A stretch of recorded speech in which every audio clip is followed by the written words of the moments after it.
Seguir a Jesus nunca foi fácil. Dos primeiros aos mais recentes discípulos, muitos já pensaram em desistir. Muitos se omitiram, outros não. Você já imaginou se Pedro, João, Tiago, Paulo e outros cristãos tivessem se omitido? Será que o Evangelho de Jesus chegaria onde chegou? Deus não escolheu anjos. Deus não escolheu igrejas nem denominações. Deus não escolheu a IBAB. Deus escolheu você. Quando um faminto cruza seu caminho, Deus espera que você faça algo. Quando um desamparado cruza seu caminho, Deus espera que você faça algo. Ou você acha que outra pessoa pode fazer o que só você foi chamado para fazer? Deus conta com você, mas sem você, Ele ainda é Deus. O seu irmão não. Ele, sem você, pode morrer de fome. Ele, sem você, pode ser a próxima vítima da injustiça. Chega de esperar pelos outros. Chega de esperar que Deus faça o que você tem que fazer. Levante dessa cadeira e dê pelo menos um passo na direção do seu próximo. Deus espera muito mais de você. Olha a sua volta. Viu como está? Não se omita. O mundo precisa urgentemente de você. E isso não é um peso, é um privilégio. Ele conta com você.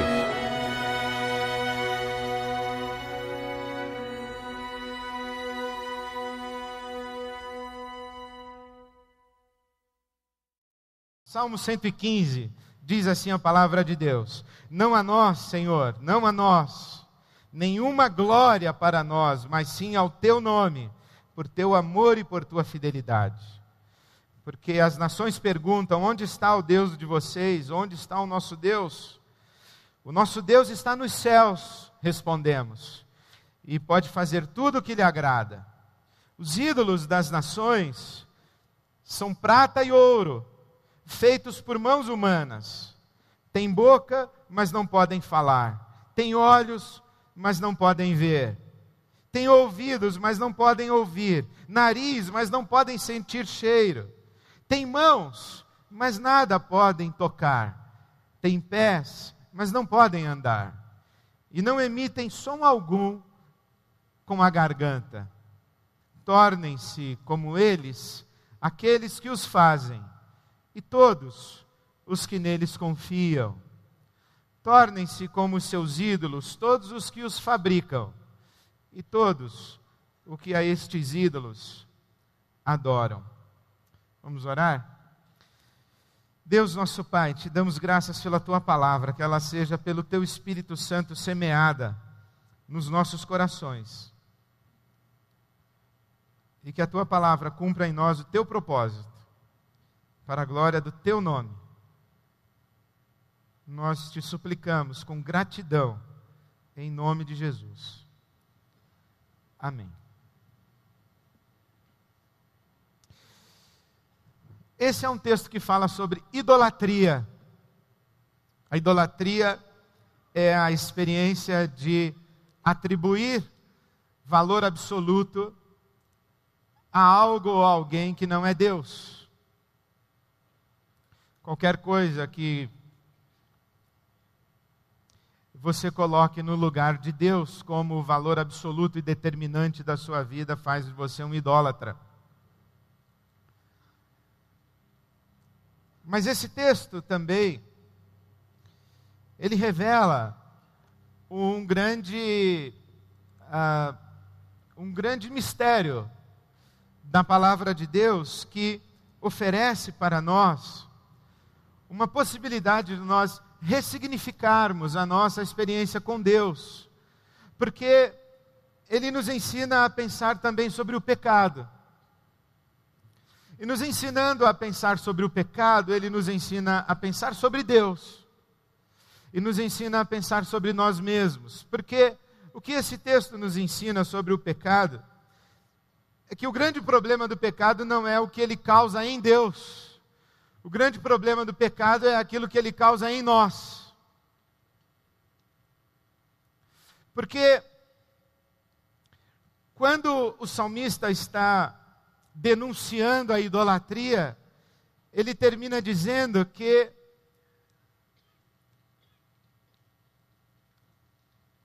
os homens são do tamanho dos seus deuses. E se você não adora ao único Deus vivo e verdadeiro, Criador dos céus e da terra e Pai de nosso Senhor Jesus Cristo, palavras do apóstolo Paulo, se você não adora o único Deus vivo e verdadeiro, você adora um ídolo. E o problema disso não é que Deus fica ofendido pela sua idolatria, que Deus fica magoado com você porque você o substituiu por um ídolo. Não é que Deus fica irado e bravo e que Deus então vai castigar você por causa da sua idolatria. A grande questão da idolatria não é essa, não é o que a nossa idolatria causa em Deus, é o que a nossa idolatria causa em nós, é que nós nos tornamos semelhantes aos nossos ídolos. E é por isso que o salmista vai dizendo que o pecado vai nos desumanizando e vai nos roubando a nossa identidade como seres criados à imagem e semelhança de Deus. Os ídolos têm boca, mas não falam, têm ouvidos, mas não ouvem, têm mãos, mas não apalpam e não tocam, têm pés e não andam. Os ídolos, eles têm nariz, mas não conseguem sentir o aroma, o perfume de nada. E Jesus vai resgatar o Salmo 115 para fazer uma crítica a Israel. E no capítulo 8 do Evangelho de Marcos, Jesus diz assim à nação de Israel: o coração de vocês está endurecido. Vocês têm olhos, mas não veem. Vocês têm ouvidos, mas não ouvem. O que Jesus está dizendo, citando o Salmo 115 e também o Salmo 135,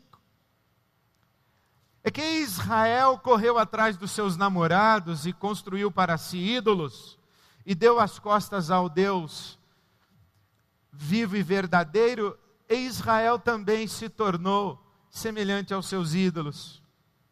Israel perdeu a sua identidade. Israel perdeu de sua face o brilho da imagem de Deus.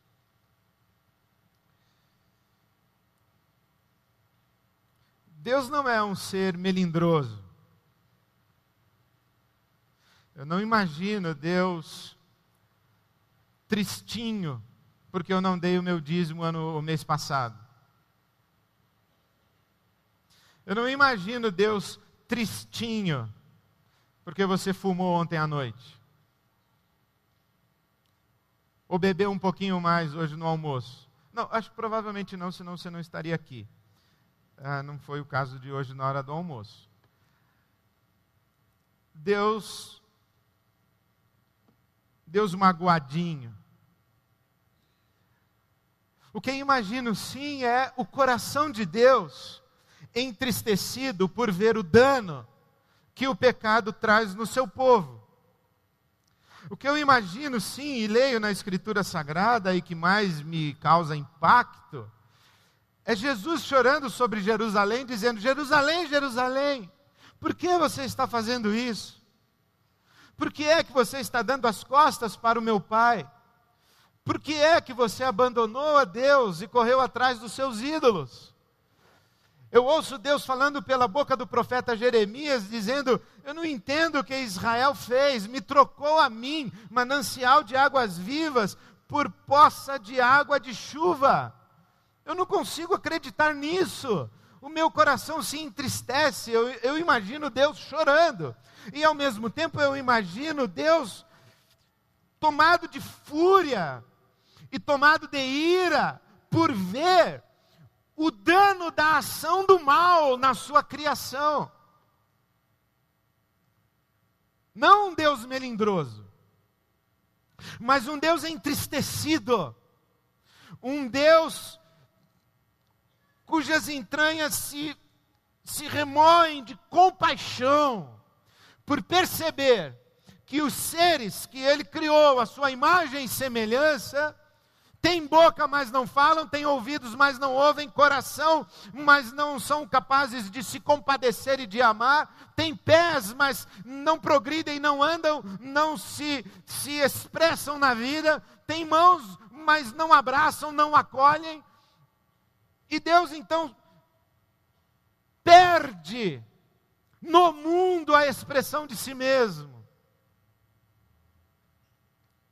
E muito embora seja verdadeiro que no céu está o nosso Deus e tudo faz quanto lhe apraz, o que ocorre ao meu coração é que quando as nações perguntam a Israel: onde está o Deus de vocês? E Israel, piedosamente atribuindo glória a Deus, diz: no céu está o nosso Deus. Deus poderia dizer: resposta errada, Israel, porque as nações deveriam olhar para você, Israel, e me enxergar.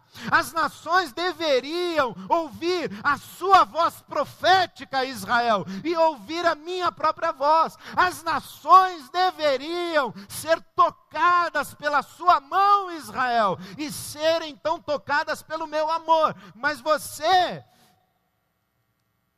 se tornou igual aos seus ídolos. Você tem boca, mas não fala. Tem mãos, mas não tocam. Você tem pés, mas você está paralisada na história. E aí vem Jesus. E uma das interpretações teológicas mais belas é que a obra de Jesus é devolver a nós a nossa identidade como filhos de Deus e a nossa plena humanidade, é nos levar à plenitude da imagem de Deus em nós. Ele, Jesus, que é o primogênito entre muitos irmãos. Ele, a semelhança do Pai, tem mãos e toca, tem ouvidos e ouve, tem boca e fala, tem pés. E ele, Jesus, é ligeiro na direção de quem clama por socorro. Jesus, a semelhança do seu Pai, tem coração e ama e se compadece.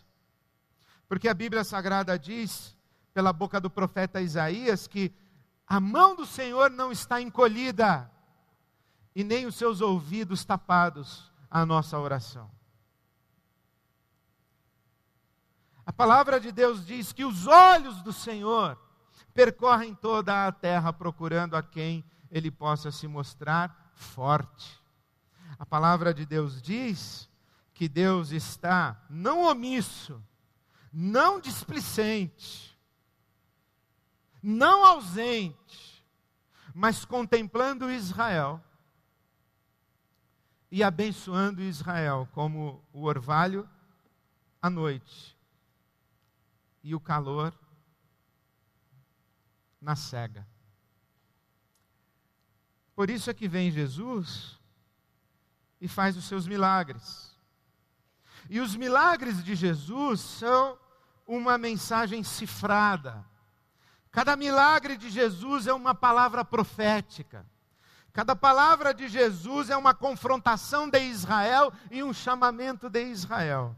Por isso, em Marcos, no Evangelho de Marcos, no capítulo 1, é apresentado a Jesus um leproso. E este leproso, Marcos capítulo 1, versículo 40, aproxima-se de Jesus e suplica de joelhos: se quiseres, podes purificar-me. Cheio de compaixão, porque Jesus tem coração, e o coração de Jesus não está endurecido. Cheio de compaixão, Jesus estendeu a mão e tocou nele, porque Jesus tem mão, e Jesus toca, e pode tocar, e quer tocar. Tocou nele, e disse: quero, seja purificado. Imediatamente a lepra o deixou, e ele foi purificado. Então Jesus o despediu com uma severa advertência. Marcos capítulo 1, versículo 44. Não conte isso a ninguém. Você, leproso, não conte a ninguém que você foi curado por mim. Corra e vá anunciar aos sacerdotes. Porque havia em Israel a convicção de que curar um leproso, curar um cego de nascença e expulsar um demônio mudo eram sinais messiânicos, somente o Messias conseguiria fazer. Então Jesus diz assim: você, leproso, corra e diga aos sacerdotes que você foi curado. E era Jesus mandando uma mensagem aos sacerdotes de Israel, dizendo: vocês, sacerdotes de Israel, têm mãos, mas vocês não tocam o impuro e o imundo. Vocês têm coração, mas vocês não amam o leproso à beira do caminho. Vocês têm olhos, mas vocês não enxergam o leproso à beira do caminho. Marcos, capítulo 3. Noutra ocasião entrou Jesus na sinagoga e estava ali um homem com uma das mãos atrofiada. Um homem que tinha mãos, mas não podia tocar. À semelhança dos ídolos de Israel, estava Israel. E Jesus então chama esse homem e diz a ele: levante-se e venha para o meio. Depois Jesus lhe perguntou: o que é permitido fazer no sábado? Marcos capítulo 3, versículo 4. O bem ou o mal? Salvar uma vida ou matar? E todos permaneceram em silêncio.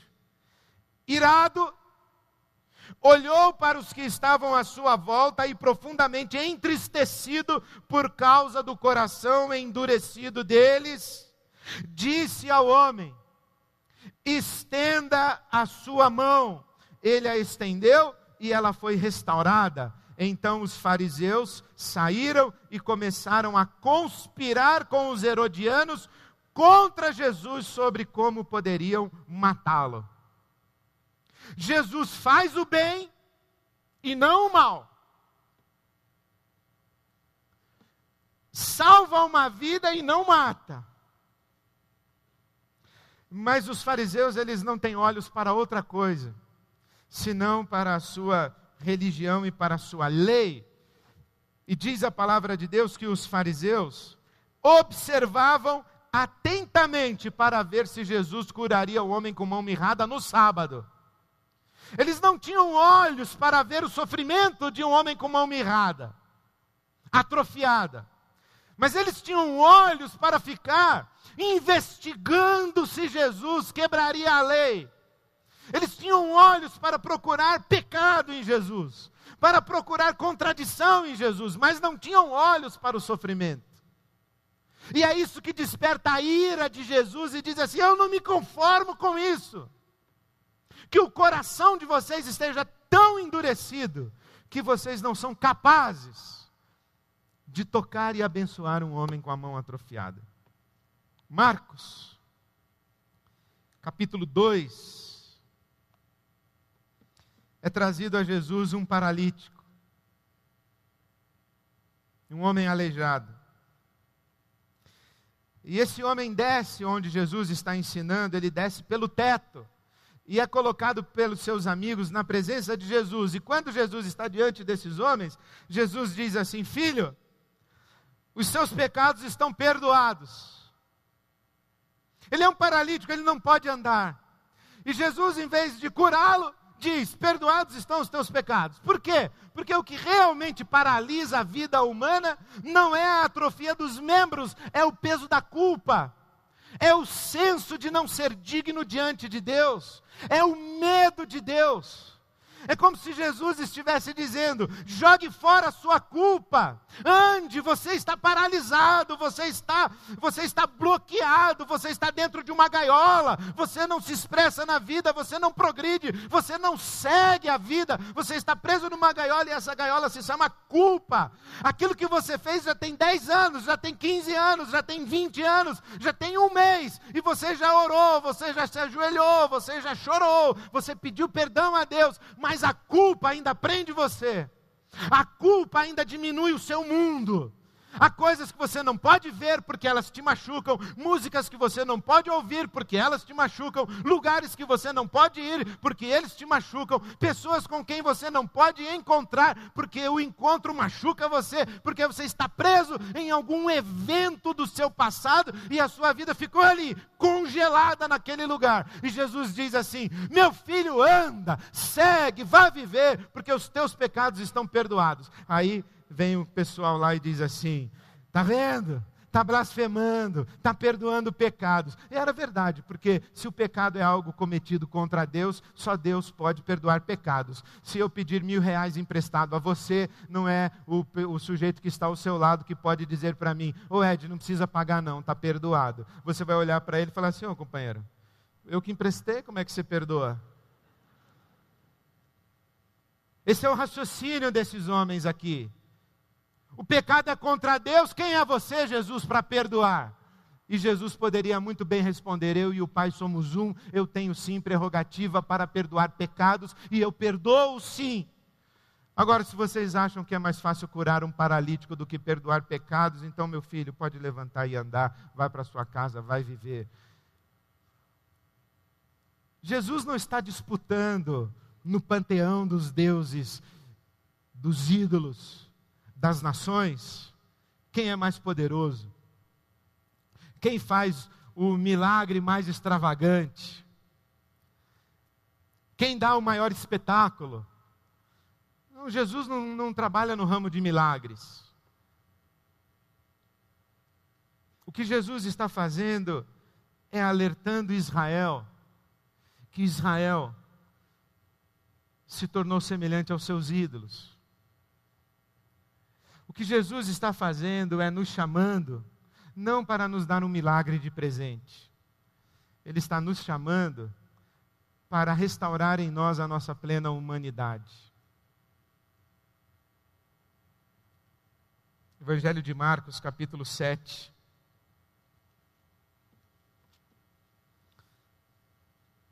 Os versículos 31 a 36. A seguir, Jesus saiu dos arredores de Tiro e atravessou Sidom até o mar da Galileia e a região de Decápolis. Ali algumas pessoas lhe trouxeram um homem que era surdo e mudo. Ele mal podia falar, suplicando que lhe impusessem as mãos. Aos poucos, Israel foi percebendo que estava ali no meio deles um rabino diferente, um rabi diferente. Ali estava um rabi que não tinha medo de tocar leprosos, que não tinha medo de tocar aleijados, que não tinha constrangimento algum em se deixar tocar por mulheres com fluxo de sangue. E disseram: então vamos levar os nossos doentes para que Jesus toque neles, porque o Deus que Jesus está revelando para nós, ele não é como os ídolos. O Deus que Jesus revela para nós tem mãos, mas ele toca. Então vamos levar os nossos doentes para eles. E depois de levá-lo à parte, versículo 33, Jesus pega o cego e o leva para um lugar, pega o homem surdo e mudo e o leva para um lugar à parte. Não leva para o palco, não leva para a tela de televisão, leva para um lugar à parte, longe da multidão. Jesus não quer dar espetáculos, não quer criar reputação e fama de milagreiro, não quer ninguém fazendo romaria na sua direção. Para um lugar à parte, longe da multidão, coloca os dedos nos seus ouvidos e em seguida cospe e toca na sua língua, meio nojento, né?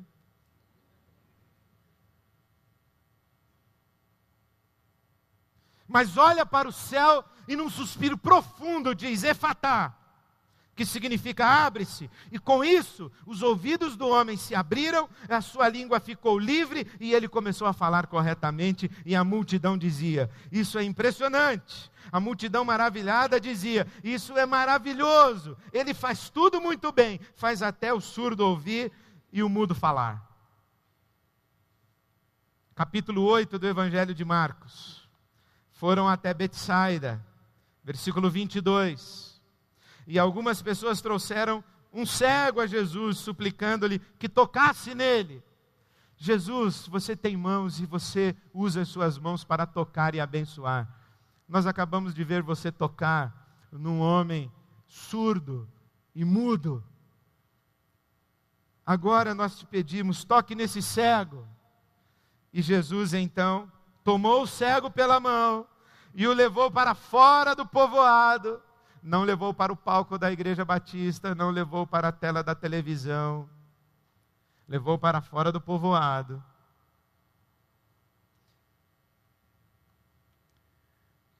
Depois de cuspir nos olhos, Jesus tinha essa ideia de cuspir nos outros. Depois de cuspir nos olhos, eu vou estudar esse negócio aqui. Que papo é esse de Jesus cuspir tanto? Depois de cuspir nos olhos do homem, impôs as mãos sobre o cego e diz, você está vendo alguma coisa? E o cego disse, eu estou vendo umas pessoas andando, mas elas parecem árvores. E Jesus então, pela segunda vez, colocou as mãos sobre os homens, então seus olhos foram abertos e sua vista lhe foi restaurada e ele via tudo claramente. Jesus mandou para casa dizendo, não entre no povoado. Agora ele cura um cego. O que é que Jesus está fazendo? Ele está dizendo, Israel, você deu as costas para Deus e você ficou parecida com os seus ídolos. Você perdeu a glória de Deus que estava sobre você e você não é mais imagem de Deus. O que Jesus está querendo fazer conosco é dizer para nós, ei vocês que veem, mas não enxergam. Vocês que têm ouvidos e escutam, mas não ouvem. Alguém algum dia já disse para você assim, eu já te falei mais de 1 milhão de vezes para não... Tem ouvidos, mas não ouvem. Sabe quando eu era pequeno? De vez em quando isso acontece ainda. Eu era pequeno, a minha mãe me mandava ir na padaria. Eu perdi a conta de quantas vezes eu fui e cheguei lá e falei, o que era para comprar mesmo? Aí eu tinha que voltar. Falar, mãe, o que era mesmo? Ela disse, entrou por aqui, saiu por aqui. Desatenção, displicência, insensibilidade, falta de compromisso, falta de engajamento, falta de respeito. O que Jesus está fazendo é nos devolver a nossa plena humanidade. Por isso nós temos o privilégio, meus queridos, de dar uma resposta diferente da resposta que Israel deu às nações. A resposta de Israel foi teologicamente corretíssima. Onde está Deus? No céu. E no céu Ele faz tudo o que Ele quer. Mas Deus poderia voltar-se para Israel e falar assim, Israel, as pessoas não estão preocupadas com o que eu faço no céu. As pessoas estão preocupadas com o que eu faço na terra. E para fazer na terra, eu preciso da sua boca, da sua mão, dos seus pés, do seu coração. Desmond Tutu disse que sem os nossos olhos Deus não vê, sem as nossas mãos Deus não toca, sem o nosso coração Deus não se compadece. Porque os céus são os céus do Senhor, mas a terra Ele a deu aos filhos dos homens. É o versículo 16 desse salmo. As nações perguntam, onde está Deus? E Israel diz, no céu, fazendo o que Ele bem quer. Fazendo tudo que Lhe dá prazer. É verdade, mas e aqui na terra? Aqui na terra, Israel, é você. Aqui na terra, igreja, é você. Então nós podemos dar uma resposta diferente. Onde está o nosso Deus? Nós dizemos assim, em nós. E esse é o grande mistério. Leia na sua casa Colossenses capítulo 1, os versículos de 26 a 28. O grande mistério foi revelado. Cristo está em nós. e nos levando à perfeição, à nossa plena humanidade, a que sejamos seres humanos completos. Na palavra em português, seres humanos perfeitos. A nossa perfeita humanidade é a imagem e semelhança de Deus. Então, o que temos que dizer? Quando perguntarem para nós, onde está o seu Deus? Está em mim. Você quer ouvir Deus? Presta atenção na palavra da minha boca. Você precisa desabafar com Deus, os meus ouvidos estão à sua disposição. Você quer ser abraçado por Deus? Vem aqui que eu te abraço. Você quer ser visto por Deus? Pois saiba que eu te vi, eu te enxerguei, eu não passei por cima de você, eu não ignorei você, porque Deus está em mim, e quando eu te vi, Deus te viu, quando eu te abençoei, Deus te abençoou, quando eu falei com você, Deus falou pela minha boca. Por quê? Porque Deus foi me buscar lá onde eu estava. Eu tinha boca e não falava, coração e não sentia, eu tinha olhos e não via, ouvidos e não ouvia, mas agora Deus me restaurou, e Ele devolveu a mim as minhas mãos, os meus olhos, os meus ouvidos, a minha boca, os meus pés, e eu agora sou corpo de Cristo, e eu sou presença de Deus no mundo. Por isso é que nós estamos dizendo, o mundo conta com você, porque Deus, que me perdoe, mas Deus precisa de você, porque Ele escolheu assim. E a grande obra de Jesus nas nossas vidas é essa: restaurar a nossa plena humanidade, nos devolver a nossa sensibilidade e devolver a nós a capacidade de usarmos a nossa humanidade como expressão da presença divina nesse mundo. É por isso que nós dizemos, Ele conta com você. Ele quem? O mundo conta com você, o seu próximo conta com você. Seu filho, sua filha, seu pai, sua mãe, seu irmão, seu cunhado, sua tia, sua avó. Contam com você, mas Deus também conta com você. É como se Deus nos contemplasse, nós que estamos aqui, pensando que Deus está no céu,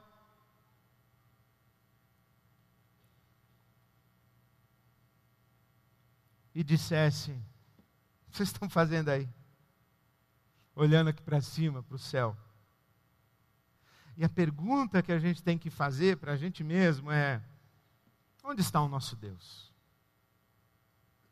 Onde está o seu Deus? No céu? Chateadinho porque você faltou o culto no dia do Senhor? Onde está o seu Deus? No céu? Tramando o seu divórcio porque você é vítima de maldição hereditária e a sua mãe já divorciou, sua avó já divorciou, agora é sua vez e Deus está lá só no céu, com a prancheta aberta, fazendo a estratégia do seu divórcio, para amaldiçoar você, a terceira geração, e depois ainda vai amaldiçoar a sua filha, a quarta geração. É esse aí o seu Deus? Onde está o seu Deus? No céu? Esperando você fazer orações para Ele abençoar você? Onde está o seu Deus? O nosso Deus não está no céu. O nosso Deus habita em nós. Nós somos o templo do Espírito Santo. Nós somos pedras vivas e somos edificados casa espiritual para a morada de Deus em espírito. O nosso Deus está em nós. Como se Deus olhasse para nós e dissesse assim, eu já devolvi a você um coração, tirei o seu coração de pedra e coloquei aí um coração de carne. Tirei as suas mãos de pedra e coloquei aí mãos de carne. Tirei os seus olhos de vidro e dei a você olhos decentes, humanos. Eu destampei os seus ouvidos, eu destravei a sua língua. Você está querendo mais o quê? Ficando olhando aqui para a sala do trono. Se manca, companheiro, eles contam com você. Vamos em frente, vamos viver. Por isso, hoje, diga assim, Deus conta com você, diga assim, diga, pode contar comigo, Senhor. Quem está do seu lado aí, pode contar comigo, pode contar comigo. Esse é o evangelho que faz sentido para mim. Esse é o evangelho que me toca.